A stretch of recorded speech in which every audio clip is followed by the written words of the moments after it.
So therefore, I don't consider Bible to be the word of God. There are many unscientific things mentioned in the Bible.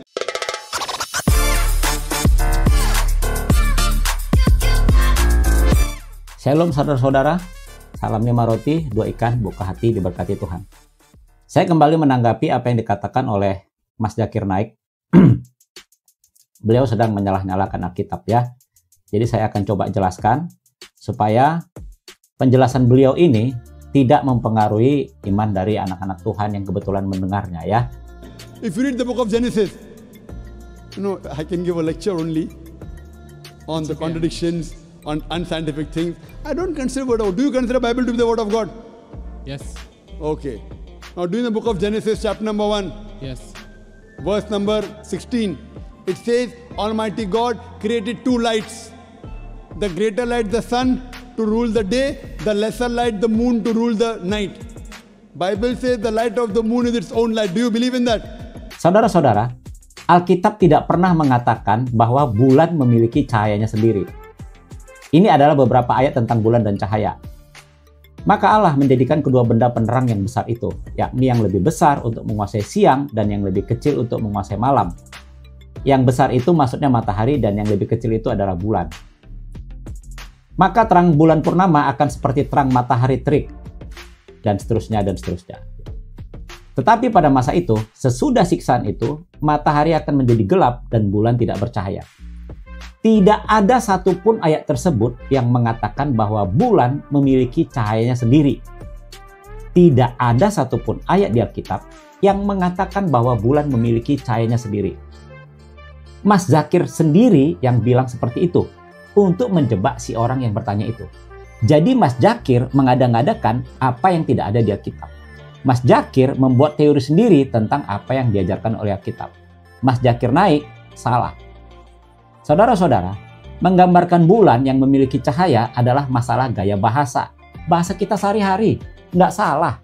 Tapi memang bukan untuk diuji secara sains. Saya kasih contoh deh, kata-kata sehari-hari yang kita gunakan, yang benar secara gaya bahasa, dan bisa diterima oleh umum, tapi memang bukan untuk diuji secara sains.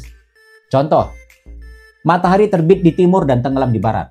Apakah matahari benar-benar terbit dan terbenam? Ya enggak lah.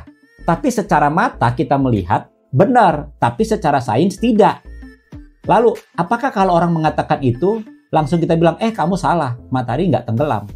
Nggak juga kan? Karena itu gaya bahasa. Apakah lalu yang mengatakannya salah atau bodoh? Ya enggak lah, itu gaya bahasa saja. Contoh kedua, langit berwarna biru.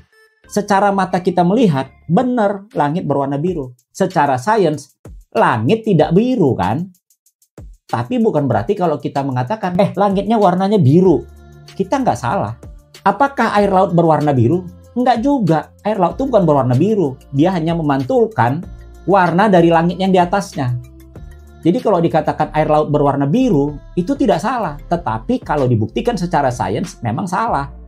Jadi ada banyak hal, contoh penggunaan gaya bahasa yang kita terima sebagai kebenaran dalam kehidupan kita sehari-hari, tapi memang bukan untuk diuji secara sains. Nah, kita kembali lagi ke bulan. Apakah bulan bersinar terang? Iya, secara mata kita melihat bulan memang bersinar. Tapi bukan berarti sinarnya berasal dari dirinya sendiri. Jadi secara gaya bahasa kita tahulah bahwa itu normal di dalam bahasa sehari-hari. Alkitab tidak pernah ditulis untuk menjadi buku teks fisika atau biologi atau buku teks sains. Alkitab bukan ditujukan sebagai handbook dalam mata pelajaran sains ataupun sosiologi. Meskipun isinya tidak berkontradiksi dengan sains, tapi Alkitab sendiri bukan buku sains dan jangan dibaca dengan kaidah-kaidah sains. Sama seperti kalau kamu baca sajak dengan kacamata sains, ya pasti kacau lah. Contoh, aku mau hidup 1000 tahun lagi. Nggak boleh dibaca secara sains. Ya nggak mungkin lah ada orang yang hidup 1000 tahun. Tapi bacalah dengan menggunakan kaidah sastra, gaya bahasa. Oke Mas Zakir, bisa ngerti ya?